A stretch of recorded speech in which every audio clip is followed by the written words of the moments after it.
Love Ki Ghanti 1. You Can't Decide When It Rings. Written by Mr. Deepak Satya.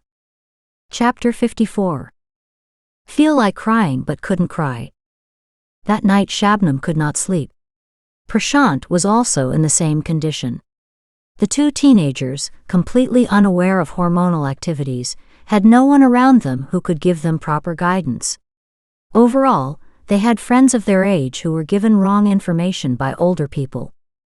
Male friends and female friends together made them both realize that they had fallen in love with each other.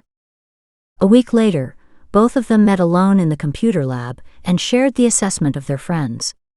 Both of them agreed and put their stamp on the deep research of their friends. An emergency meeting of both groups was called, in which everyone was made to hold the small idol of Lord Ganesha of the commuter teacher, and took an oath that no one would reveal this secret. Along with Hindus, Muslim and Sikh children also took an oath before Lord Ganesha that this secret would remain only among them. It was from here that their love started, due to which Shabnam became pregnant. Didi has been waiting for you at the window for 4 years. After hearing Prashant's words came out of Babita's mouth, Prashant started crying. He left from there. Babita did not go to university that day. She went back home. You are here at this time. Are you feeling okay? Anything happened? Shabnam said, as momentarily as she saw her younger sister at the door. Yes, I am not feeling well for a little bit. Saying this, Babita came inside. Babita's eyes were searching for Mommy G. She could not see her Mommy G anywhere in the small house.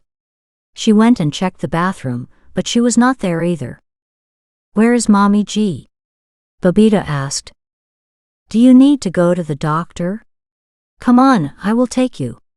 Shabnam said. I don't have a fever, can you tell me where Mommy G is? When Babita asked again in a low voice, Shabnam said that her Mommy G had gone to console about the sick auntie next door. Babita was very happy.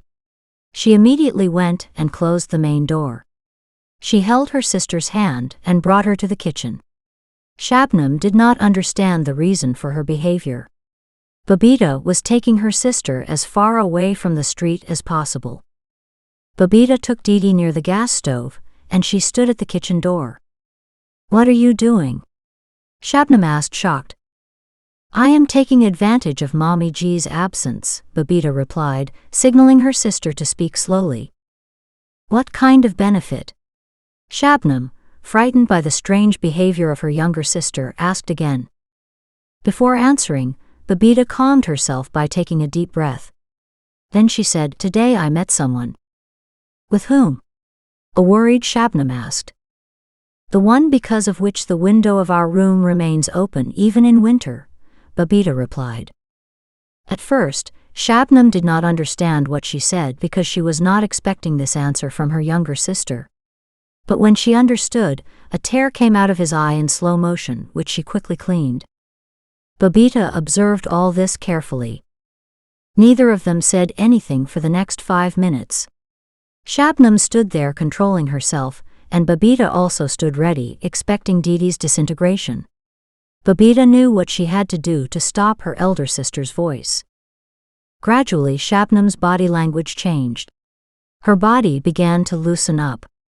Her breathing started increasing. Her heartbeat also increased. A tear came out of her eye, which she wiped again. Then another tear came out, she wiped it again. Tears started flowing from her eyes drop by drop. That broken innocent girl kept cleaning them with all her might.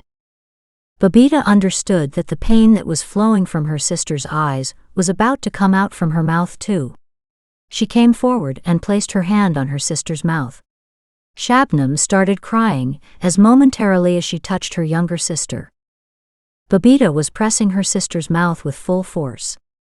She knew that if she did not do this, her voice would be heard in the street, after hearing which her mother would return.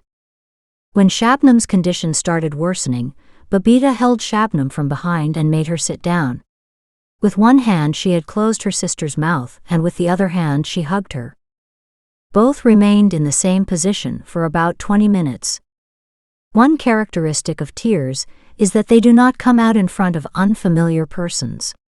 If a person tries to control his tears, his efforts will be successful in front of unfamiliar persons. The problem with tears is that they flow in front of loved ones like a rainy river in the rainy season. Even about a year ago, Shabnam had shed tears in front of her younger sister. Then Babita did not know the reason, but today she knew the reason. "Get up, fix yourself up before Mommy G comes," Babita advised her elder sister, which Shabnam accepted. When Shabnam was in the bathroom, Babita was feeling proud of herself. She knew that if one does not get the opportunity to cry when one is in pain, how much the pain increases. She was happy that she had at least reduced the terrible pain of her sister. "Don't think that I am ashamed of what I have done," Shabnam said as momentarily as she came from the bathroom. Babita then stared at her elder sister and signaled her to speak slowly. Babita came into the kitchen, so her elder sister also came into the kitchen. "I am sure that I have not done anything wrong," Shabnam said softly. Shabnam had lowered her voice but did not change her attitude. She was expressing to her younger sister the same thing she was expressing to her parents. Even though her parents called her a stigma to the family, Shabnam was proud of her love 4 years ago and was proud that day too. Seeing the style of her elder sister and listening to her words, I don't know why Babita felt very proud of her Didi.